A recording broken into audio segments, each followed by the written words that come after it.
দর্শক আসসালামু আলাইকুম। দেশ দেশের বাইরে থেকে যে যেখান থেকে দেখছেন তৃতীয় শুভেচ্ছা জানিয়ে শুরু করছে আজকের ভিডিও। দর্শক আমার হাতে যে মুরগিটা দেখতে পাচ্ছেন এটা হচ্ছে ৭৫ দিনের একটা মুরগি। ঠোঁট কাটা হবে। দেখেন ঠোঁটটার অবস্থা।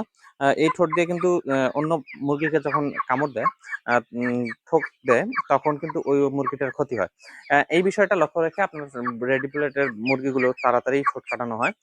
এই মুরগিটা যদি আপনারা নিতে চান ঠোঁট কাটার পরে, আমাদের কাছে কিন্তু ঠোঁট কাটার পরের মুরগিটা নিতে পারবেন।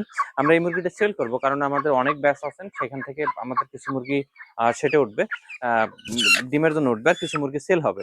আপনারা যে কোনো ব্যাচ থেকে দেখে শুনে আমাদের কাছে মুরগি নিতে পারবেন এবং আমরা ল্যাব টেস্টের সুবিধা সহ মুরগি দিচ্ছি। এই কথা আপনারা আরেকটি বিষয় মনে রাখবেন যে মুরগিটা সুস্থ সবল আছে কিনা সেগুলো বিষয়, পা, তারপরে আপনার এখানকার মাড়ের হাড্ডিটা, তারপর মোল, এই বিষয়গুলো দেখে কিন্তু আপনার সুস্থ সবল মুরগি চিনতে পারবেন। এই বিষয়গুলো লক্ষ্য রেখে আপনারা মুরগি নেবেন।